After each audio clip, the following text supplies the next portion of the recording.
అందరికీ నమస్తే అండి. తరచూ వివాదాస్పద వ్యాఖ్యలు చేసే భువన కరుణాకర్ రెడ్డి నిన్న ఒక వీడియో రిలీజ్ చేశాడండి. ఆ వీడియోలో ఐఏఎస్ అధికారి శ్రీలక్ష్మి గారిని ఉద్దేశించి ఎంత నిజంగా మాట్లాడుతున్నాడంటే, ఆవిడ కట్టుకునే చీర రూపాయలు అంట, ఆవిడ పెట్టుకునే విగ్గులు 50 లక్షల రూపాయల వరకు 50 లక్షల వరకు ఉంటాయట. దాదాపు ఒక 11 విగ్గులు ఆవిడ వాడుతుందంట. సరే, రాజకీయంగానో లేదంటే నీ పైన ఎలాంటి ఏదైనా అవినీతి ఆరోపణలు చేస్తే దానికి సంబంధించి కౌంటర్ ఇవ్వడంలో తప్పలేదు. కానీ ఆవిడ వస్త్రాధారం గురించి, ఆవిడ కట్టుకునే చీరల గురించి, ఆవిడ పెట్టుకునే విగ్గుల గురించి మీకెందుకంటే, ఒక జగన్మోహన్ రెడ్డి అయినా, వైసీపీ నాయకులైనా, వైసీపీ కార్యకర్తలైనా షర్మిలాని విమర్శించేటప్పుడు కూడా అలాగే విమర్శిస్తారు వ్యక్తిగతంగా. ఇక్కడ మీ పైన ఏదో చిన్న ఆరోపణ వచ్చిందని చెప్పేసి అని ఆవిడ తెలుగుదేశంతో కలిసిపోయింది. ఆవిడ మా పైన విమర్శలు చేస్తుంది. శ్రీలక్ష్మి అనగానే తక్కువ గుర్తుకొచ్చేది మీ పార్టీయే, జగన్మోహన్ రెడ్డి. మీరు చేసిన అవినీతి కార్యకలాపాలే, ఏది గుర్తురాదు. అవసరం అయిపోయినట్టుంది వల్ల ఇష్టానుసారంగా మాట్లాడుతున్నారు. సార్ ఏమని మాట్లాడుతున్నారు అనిపిస్తుంది చూడండి. ఆవిడ ధరించేటువంటి రోజు ధరించే చీర ఖరీదు కనీసం అంటే ₹1,50,000. ఆమె చేసేటువంటి ఉద్యోగం ఏంటి, ఆమెకు వచ్చేటువంటి జీతం ఎంత, ఆవిడ ధరించేటువంటి చీరల ఖరీదు ఎంత, ఇవన్నీ కూడా నాకు చాలా స్పష్టంగా తెలుసు. మాట్లాడడం అప్పుడే చెప్పొచ్చు. జగన్మోహన్ రెడ్డికి తెలంగాణ నుంచి మళ్ళీ ప్రత్యేకంగా తెప్పించుకున్నారు కదా ఇక్కడికి బదిలీపైన. జగన్మోహన్ రెడ్డి ముఖ్యమంత్రిగా ఉండగా లేదు నాకు దోచుకోవడానికి అనువుగా ఉండాలంటే ఆవిడే ఉండాలి, ఆవిడైతేనే బ్రహ్మాండమైన సలహాలు ఇచ్చుద్దు మనకు అని చెప్పేసి తీసుకొచ్చారుగా. కార్యదర్శిగా నియమించుకున్నారుగా, నియమించుకోలేదా? నిన్న మొన్నటి వరకు ఎవరో మాట్లాడలేదుగా. మరి సడన్గా ఈ దాడి ఏంటి? రివర్స్ మాట. ఇప్పుడు జగన్మోహన్ రెడ్డికి సంబంధించి ఆ 1 కేసులు ఉన్నాయి కదా, భూముల కేసులు, అది కోర్టులో కొట్టేసినట్టున్నారు. ఎట్టా కొట్ట అన్న జైలుకి వెళ్ళడానికి తప్పదు. ఇంకా మార్గం సులభం అయిపోయినట్టు ఆల్మోస్ట్. ఇప్పుడు ఎదురుదాడి మాట, అంతా ఆవిడే చేసిందని చెప్పేసి ఇప్పుడు ఎదురుదాడి మాట. నేను వచ్చి మాట్లాడుతున్నారు. రోజు ₹1,50,000 పైన విలువ చేసేటువంటి చీరలు ధరిస్తూ 50 లక్షల రూపాయల కంటే విలువైనటువంటి విగ్గులు ఆవిడకు దాదాపు 11 ఉన్నాయి. ఆవిడ ఏమన్నా ఉండనివ్వండి, అది మీకు ఎందుకండి? ఆవిడ చీర 1,00,000 అయితే మీకెందుకు? ఆవిడ విగ్గులు పెట్టుకుంటే మీకెందుకు? దాదాపు 50 లక్షలు అంట. ఆ రేట్లని మీకెందుకండి? మిమ్మల్ని ఎవరు అడిగేది అసలు? మీరు ఏమని మాట్లాడుతున్నారు? దేనికి సంబంధించి మాట్లాడుతున్నారు అసలు? ఏంట్రా అంటే, తెలుగుదేశం పార్టీ నాయకులతో కలిసిపోయి వీళ్ళపైన అంటే ఇతని పైన అవినీతి ఆరోపణలు చేస్తున్నారంట. అందుకని చెప్పేసి దీనికి కోపం వచ్చేసింది. కోపం వచ్చేసి ఇంకా ఆవిడ పైన వ్యక్తిగతంగా దాడిమాట. ఆవిడేమి మంచి ఆవిడో, సుతకోసనో, నీతి మంత్రాలనో, నిజాయితీగా ఆఫీసరానో, అధికారులను నేను అన్నాను. కానీ మీ పార్టీకి ఉన్న జబ్బు ఏంటంటే, మన పార్టీలో ఉన్నంతకాలం, మన పార్టీకి సపోర్ట్ చేసినంతకాలం, జగన్మోహన్ రెడ్డికి నచ్చినంతకాలం ఎవరైనా మంచోళ్ళే.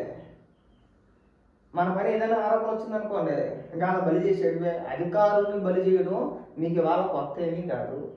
మనం ప్రతిరోజు వార్తల్లో చూస్తూనే ఉన్నాం. లెక్కర్ స్కామ్లో కొంతమంది అధికారులు లోపలికి వెళ్ళిపోయారు. వెళ్ళదా? అక్కడ మాకెందుకు? సిఐడి సంజయ్ మాజీ చీఫ్, జగన్మోహన్ రెడ్డి ముఖ్యమంత్రిగా ఉండగా ఎక్కడ భూమి నిలవాల? నేను ఈ ఆస్తులు అటాచ్ చేస్తాను అన్నాడండి. తెలుగుదేశం కార్యకర్తలు ఎవరైనా ప్రభుత్వానికి వ్యతిరేకంగా మాట్లాడితే, జగన్మోహన్ రెడ్డి ముఖ్యమంత్రిగా ఉండగా వీళ్ళ అధికారులంతా కలిసి ఎవరైనా మీరు ప్రభుత్వాన్ని ప్రశ్నిస్తే కనుక మీ ఆస్తులు అటాచ్ చేస్తాం, మీ పైన కేసులు పెడతాం, డైరెక్ట్గా దేశద్రోహం కేసులే. ఏమయ్యాడు ఇవాళ జైలు పోలు అయ్యాడు. అధికారులను వాడుకుని వదిలేయడంలో మీరు నెంబర్ 1. ఇంకా మాట్లాడు. రోజు ఆ విగ్గులు ఒక్కొక్క రోజు ఒక్కొక్క విగ్గు ధరిస్తూ ఆవిడ దర్శనమిస్తూ ఉంటారు ఆఫీసులో. ఆవిడ కింది స్థాయి అధికారులతో ఆవిడ అసలు భూమినే కొల్లగొట్టింది అన్నటువంటి పేరు కూడా దాల్చినటువంటి వ్యక్తి. ఆవిడ ఒక విలువలతో జీవితమంతా ఉద్యమాలతో, పోరాటాలతో, రాజకీయాలు చేసినటువంటి నా మీద కక్ష గట్టి ఇక్కడ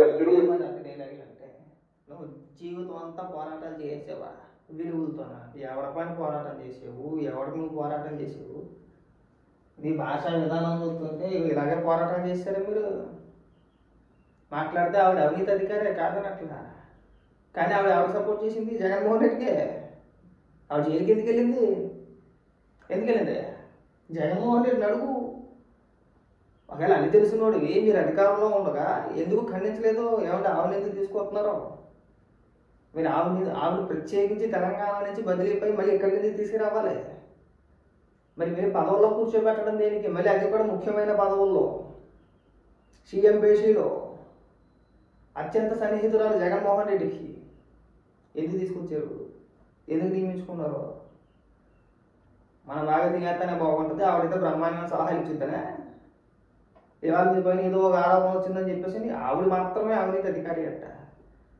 మరి జగన్మోహన్ రెడ్డి అంటే రామో చూడండి, ఈ కేసులో ఆవిడ కూడా ఉంటుంది భాగమే, కాదనట్లా. కానీ ఇప్పుడు జగన్మోహన్ రెడ్డి శుద్ధపోస, ఆవిడ మాత్రం అవినీతి పరురాలు.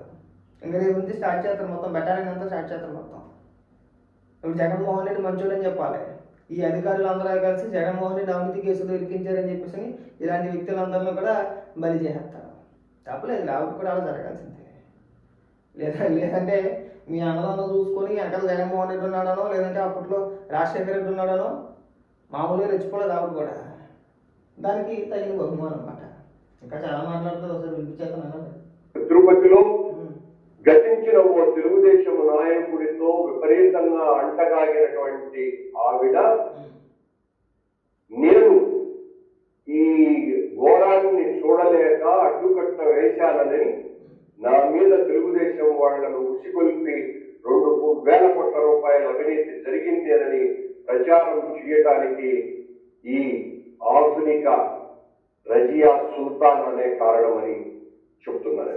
తప్పలేదు, కాదన్నట్లేదు. ఇప్పుడు నీ పైన ఆరోపణలు చేశారు, దానికి నువ్వేమైనా కౌంటర్ ఇవ్వాలి? నీ దగ్గర ఏమైనా ఆధారాలు ఉంటే తీసుకొచ్చి నిరూపించాలి. అనవసరంగా లేనిపోయిన ఆరోపణలు చేయొద్దు కదా. సబ్జెక్ట్ ప్రకారం వాళ్ళు ఏవైతే ఆరోపణలు వచ్చినాయని చెప్పేసి నువ్వు అంటున్నావో దానికి సంబంధించి నువ్వు స్పందించాలి. నువ్వెవరు మాట్లాడుతున్నావండి? ఆవిడ కట్టుకున్న చీర గురించి, ఆవిడ పెట్టుకున్న విగుల గురించి మాట్లాడుతున్నావు. దీన్ని ఉడికిపోతాను అంటారండి. సబ్జెక్ట్ లేనప్పుడు వ్యక్తిగతంగా విమర్శిస్తారు వేలాగా. మనం ఏదో రకంగా డైవర్ట్ చేయాలి. మన అవినీతి పక్కదారి పట్టాలంటే ఏం చేయాలి?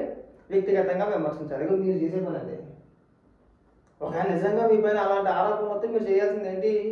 ఇదిగో మీరు ఏదైతే ఆరోపణ చేస్తున్నారో అది వాస్తవం కాదు, ఎవరైనా నిరూపించుకోవాలంటే నిరూపించవచ్చు. నేను అలాంటి తప్పు చేయలేదని మాట్లాడడంలో తప్పు లేదు, కానీ ఆవిడ చీరల గురించి విగ్గు గురించి మాట్లాడడం తప్ప కాదా? ఆవిడ అవినీతి అధికారినే కాదనట్లా. వెనక కేసుల్లో ఉన్నారు, జైలుకి వెళ్ళి వచ్చారు, వేలు పైన ఉన్నారు, కాదనట్లేదు మేము. కానీ మనం మాట్లాడేటప్పుడు కాస్త ఇంతజ్ఞానం ఉండాలి కదా. ఆ ఉడికిపోతాలో పోలేదండి. మీరు అంతే, మీ దరిద్రపు పార్టీ అంతే.